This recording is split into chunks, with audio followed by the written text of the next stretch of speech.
In the Soviet Union, where my parents spent their youth, most English language music was illegal or not recommended in the official language. So, for historical reasons, in Ukraine people mostly listen to hits. And these historical reasons are pretty interesting. We'll talk about them and how they've shaped the way people listen to music in Ukraine today. So let's begin. First reason, the Soviet Union, its censorship and paranoia. In the 50s, the Soviet authorities considered most foreign music dangerous, so they banned it. Jazz and then rock music were off limits. In the Soviet Union, they'd say, today you listen to jazz, tomorrow you'll betray your country. By the way, this wasn't a written law, it was a quiet ban. There is a document online from 1995 with a list of undesirable music. It was circulated among communist youth organizations to control what got played at discos. Just imagine, for listening to banned music, people could be scolded at meetings. Music bands could be banned from performing, and spreading this music could get you fired from your job or even expelled from the Communist Party, which in the Soviet Union was even worse, because it was like losing a right to a future. And all of this could perfectly well fall under the Criminal Code article anti-Soviet agitation and propaganda. You ask, why did they do that? They had two main reasons for banning it. The first, music could crack the ideology. Just remind you, Soviet ideology was based on everyone being the same and obedient. People who wouldn't protest, revolt or demand anything. People who were easy to control. Most Soviet music was a tool of propaganda, singing about how great Soviet Union was, how heroic it was to work yourself to exhaustion and sacrifice your life for the motherland.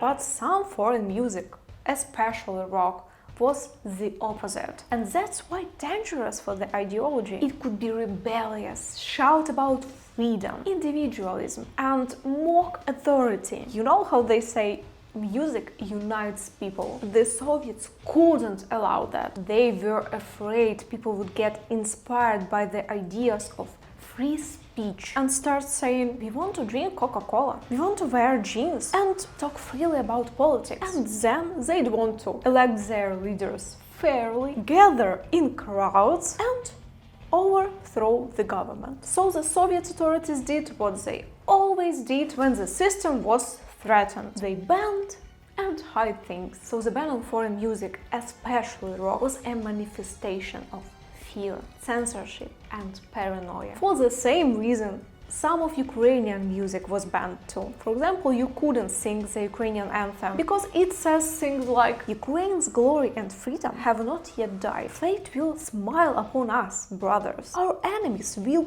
perish like dew in the sun. We'll be in charge in our own land. We'll lay down our souls and bodies for our freedom and show that we are brothers of the Cossack nation. And when you think about our history, this isn't just talk. So sounds pretty scary for a Soviet dictatorship, isn't it? Just imagine how afraid they were of losing control over young people. They banned so many iconic English language artists like AC/DC for neo-fascism, Village People and Scorpions for violence.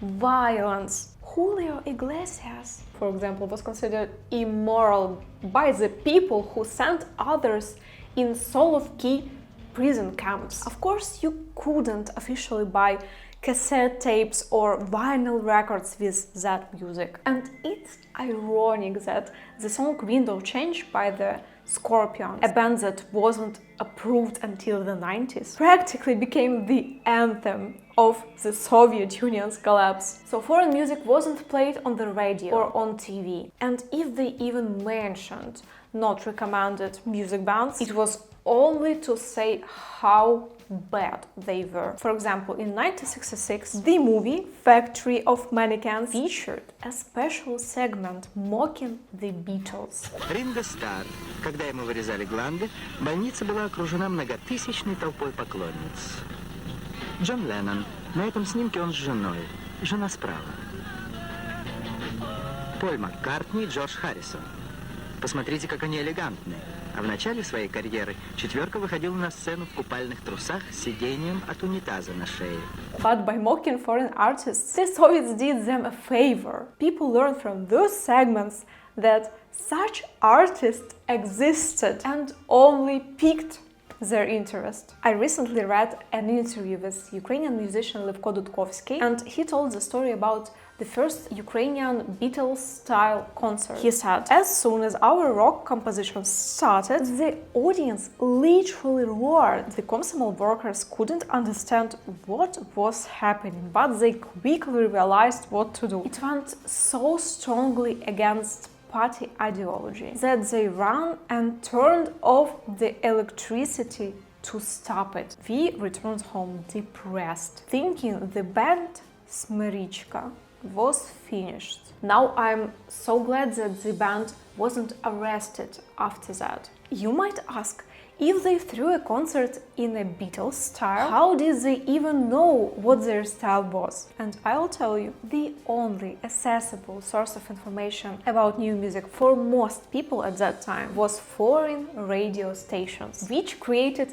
a new problem for Soviets, besides broadcasting music that was dangerous for the ideology. So at the beginning of the 1950s, radio stations like Voice of America, BBC and Radio Liberty started broadcasting to the Soviet Union. They were called hostile voices. Ви слухали українську радіопередачу «Голосу Америки з Нью-Йорку». Брати і сестри українці, сьогодні ми вперше звертаємося до вас на радіо Визволення. And of course, they broadcast new music not out of desire to share beauty, but for politic purposes. Between songs, they aired news to exert political influence. And for the peoples behind the Iron Curtain, there's a new gleam of hope, beamed through the powerful transmitters of the Coast Guard cutter Courier, now converted into a sea-going radio station. Cruising the waters of the free world, the Courier will relay the voice of America to listeners in communist countries, despite frantic efforts by Russia to jam the broadcasts.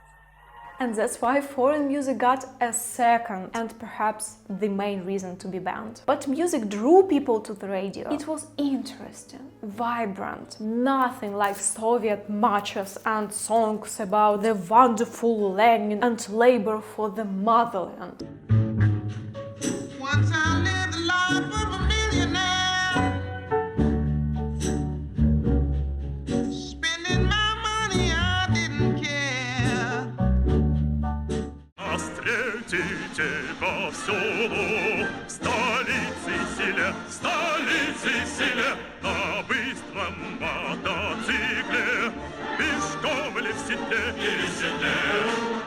And this global political strategy worked, even though listening to this station was illegal and listeners could be seriously punished. Just imagine, every week around 30 million people in the Soviet Union listened to Voice of America and around 15 million to BBC. That was a serious and massive channel of Western influence on people in the Soviet Union. That's how hostile voices become a terrifying problem to the Soviet Union. People listened to them, and at the time they contradicted the internal lies. On Soviet radio, all they said was that the economy was thriving, milk yields were record-breaking, mineral extraction exceeded the plan. But in reality, store shelves were empty. And it was hard to convince people that these were just temporary difficulties. It wasn't. And Voice of America started saying that the Soviet Union was in deep crisis and forced to buy grain with gold from United States and Canada. And also not everyone listened to the radio. People actively spread the information. This scared Soviet regime so much that spreading it could fall under the article anti-Soviet agitation and propaganda, which carried a penalty of up to 7 years in prison or up to 5 years in exile. To maintain the Iron Curtain, the Soviets did everything they can to jam those radio stations. First, in big cities, they started to build jammers. These big towers, radio antennas that transmitted white noise and blocked the frequencies. At the peak of the fight against hostile voices, there were 72 jammers only in Kyiv. And at the same time, there were only 27 restaurants in the city. This is a vivid example of the system's priorities. But those who wanted to listen to the radio found a way. It was enough to go outside the city, and the signal was great. So the Soviets sweated,